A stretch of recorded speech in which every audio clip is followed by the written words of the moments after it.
بسم اللہ الرحمن الرحیم۔ ساحر لدھیانوی کی دوسری نظم کا ذکر بھی ہم ساتھ ہی کر لیتے ہیں کہ کبھی کبھی میرے دل میں خیال آتا ہے کہ زندگی تیری زلفوں کی نرم چھاؤں میں گزرنے پاتی تو شاداب ہو بھی سکتی تھی، یہ تیرگی جو میری زیست کا مقدر ہے تیری نظروں کی شعاؤں میں کھو بھی سکتی تھی۔ اب ساحر لدھیانوی نے اس قسم کی بہت سی گیتوں کی صورت میں جو کہ فلموں میں کام آئی، یہ آپ کے اے لیول کے سلیبس میں ہیں، آپ اس کو ذرا دھیان سے سنیے گا کہ ساحر لدھیانوی ترقی پسند شاعروں کے ساتھ رومانوی شعراء کی صف اول میں کھڑے نظر آتے ہیں،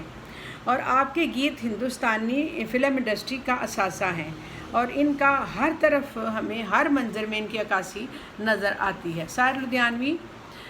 فلم کبھی نظم جو کہ فلم میں کبھی نظم کبھی فلم میں کبھی اعتبار سے شہرت کی بلندیوں پر نظر آتی ہے۔ اس نظم میں قدرت خیال اور دلکشی رعنائی واضح طور پر محسوس کی جا سکتی ہے۔ ساحر لدھیانوی محبوب کے حسن و جمال میں کھو کر دنیا کے تمام غم بھلا دینا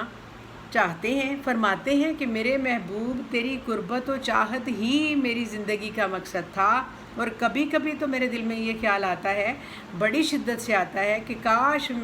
مجھے تمہارا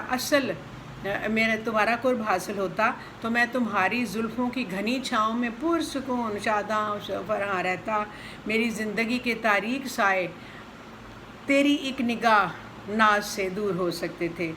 کاش ایسا ہوتا، میں تیرے حسن و جمال میں کھو کر دنیا کے تمام تر غم بھول جاتا، تیرے حسن کی شادابی، تیرے نرم و ملائم بدن کی مدوشی، یہ سب بڑھ کر تیری حسین آنکھوں کے سمندر میں کھو جاتا، اے کاش ایسا ہوتا کہ تو مجھے مل جاتا۔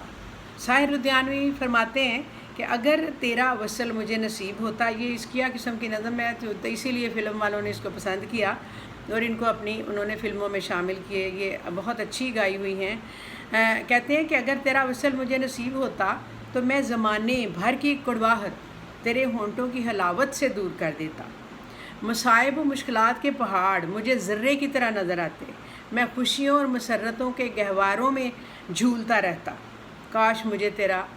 وصل نصیب ہوتا۔ اب میں اتنا بے سہارا اور دل شکستہ ہو گیا ہوں کہ یوں لگتا ہے کہ مجھے کسی کی بھی ضرورت نہیں، میری خواہشات سے آرزوئیں اور امنگیں دم توڑ چکی ہیں، میری کوئی منزل ہی نہیں، میں کسی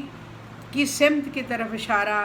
نہیں کر سکتا، کوئی راستہ اختیار نہیں کر سکتا، میرے راستے پرخار ہیں اور موت کے مہیب سائے اپنے خوفناک پنجے گاڑے ہوئے ہیں۔ ساحر لدھیانوی مزید یاسیت اور مایوسی کا شکار ہوتے ہوئے کہتے ہیں، میری کوئی منزل ہی نہیں، میں کسی روشنی کا متلاشی نہیں، میری زندگی خلاؤں میں ڈولتے ہوئے اس مسافر کی طرح سے ہے جو زندگی کی بازی ہار گیا ہے اور محبوب کی قربت نصیب نہیں ہوتی،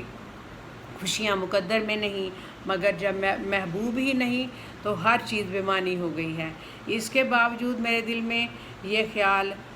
جاگزی ہو گیا ہے کہ میرے دل و دماغ میں یہ بات راسخ ہو گئی ہے کہ اگر تو ہوتا تو زندگی کتنی خوبصورت ہوتی، کاش میرے خواب تعبیر پاتے، اے کاش کبھی میرے دل میں خیال آتا ہے، کبھی میرے دل میں خیال آتا ہے کہ نہ کوئی جادہ و منزل، نہ روشنی کا سراغ، بھٹک رہی ہے خلاؤں میں زندگی میری، انہی خلاؤں میں رہ جاؤں گا کبھی کھو کر، میں جانتا ہوں میری ہم نفس، مگر یوں ہی کبھی میرے دل میں خیال آتا ہے، زمانے بھر کے دکھوں کا لگا چکا ہوں گلے، گزر رہا ہوں کچھ انجانی راہ گزروں سے، مہیب سائے میری سمت بڑھتے آتے ہیں، حیات و موت کے پرہول خارزاروں میں کبھی میرے دل میں خیال آتا ہے۔ یہ ان کی دوسری نظم تھی جو کہ ذرا آسان ہے اور زیادہ لمبی بھی نہیں تھی، اس لیے میں نے اس کا خلاصہ آپ کو سنایا، اور اس کو بھی آپ ساحر لدھیانوی کے پورے نوٹس کے ساتھ آپ نے اس کویسچن کی تیاری کرنی ہے اور اس کو شیئر بھی کرنا ہے، اور تاکہ دوسرے بچوں کو بھی اس کا فائدہ ہو۔ اور